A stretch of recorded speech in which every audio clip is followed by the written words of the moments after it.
people will ask me, do you have any hope for humanity? Do you have any hope for our situation? The answer to that is largely no. I don't have much hope. But it's not 100% gone. There is a tiny, tiny bit. And it's there for one reason, and really one reason only. And it's not because I think humanity is intelligent, truly intelligent, or operating on any kind of holistic intelligence. It's not because I think that they care, because they have developed a lot of care and desire to know. It's not because I think that they're have so much courage and they're getting ready to stand up for their rights. It's not because I think that they know what rights really are. It's not because I think that they want to do the right thing. I don't have hope for any of those reasons. I don't have hope because people are, have such a strong developed will and they're so ready to get involved and do something and make things happen. I have hope for none of those reasons. As a matter of fact, those things, I recognize that humanity is apathetic, they're ignorant, they're lazy, they're cowardly, and in a very, very huge proportion, there are more people who are non-activated, who are not intelligent, who are apathetic, who are not actually taking any real action that could help for the better than are. The proportion is staggering. Okay, I would say if 1/10% of people are aware and active, I would say that would be an encouraging sign. I don't think we're anywhere even close to that, who really understand and are really doing something about it, who understand the true causal factors and then are actually trying to help other people to understand those true causal factors that are rooted in natural law. I would say it's far less than 1/10% of the whole human population. Far less than that. Maybe 0.05%. Maybe.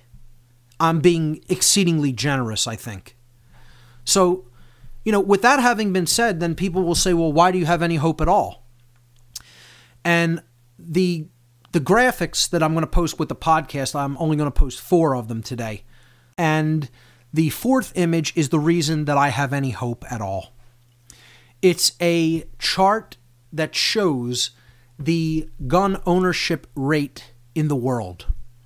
Worldwide gun ownership per 100 people. Average firearm ownership per 100 people. And if you look at the chart, America stands alone. And to me, it's one of the most beautiful visions and hopeful visions that I've seen in years. And let me tell you something, folks. The only reason that the world is already not a 100% locked down totalitarian society, similar to or worse than Nazi Germany, Hitler's Germany, Mao's China, Stalin's Russia, or any other wicked totalitarian regime that has ever existed in the world. The only reason that the world has not gotten to that place yet is because America has not yet been declawed and defanged by becoming disarmed. And as long as I draw breath, I'm going to continue to fight to preserve and actually enhance the level of firearms ownership that exists in the United States. And people will say, how could you consider yourself a spiritual teacher when you're teaching people that firearms are good? Because I understand not only the non-aggression principle, I understand the second pillar that goes hand in hand in the synthesis of principles. The sacred feminine encapsulates the non-aggression principles of do not do harm to others, do not infringe upon their inherent natural rights. But the second pillar of principles is the self-defense principle, which means if someone is making incursions upon your natural rights, your life, your liberty, your property, you do possess inherently the natural right to use defensive force to protect your life, liberty, and property against those incursions. And no government, no matter how much they want to claim they have a monopoly on the use of force, they do not, and do not ever possess the right to take that inherent right to self-defense away. We've talked about this ad infinitum on previous shows, and it will continue to be a theme that I re-emphasize on future shows. But this is the only reason I have any hope for America, ladies and gentlemen. And let me tell you something. I would rather those guns be in the hands of ignorant people than not be in the hands of people at all. That's how much I believe in the ownership of firearms. Because once you take away someone's defensive capability, you own them.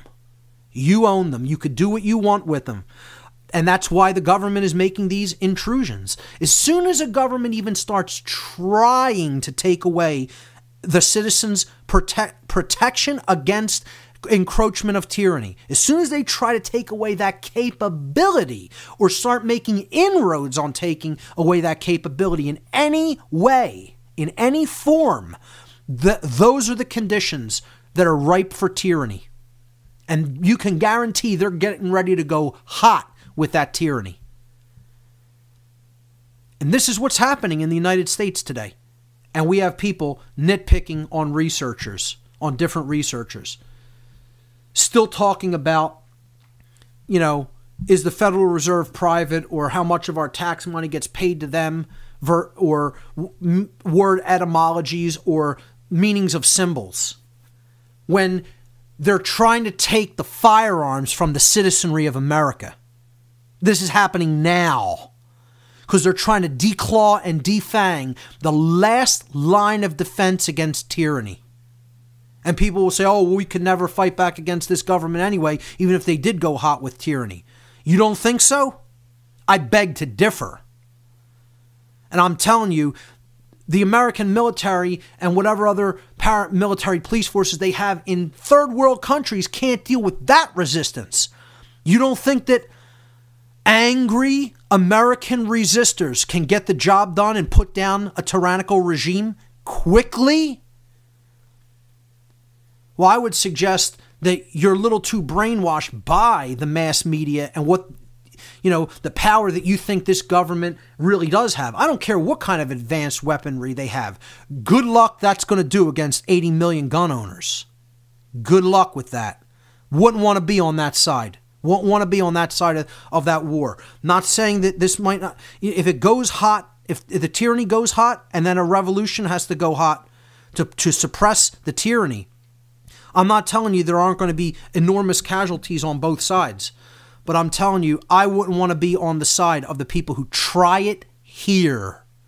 I wouldn't want to be on the side of the people who would dare to try it here. So the two words I have for them is ΜΟΛΩΝ ΛΑΒΕ. Try it. Try to come and get them. And I'll just wrap it up on that. That's the image that brings me hope.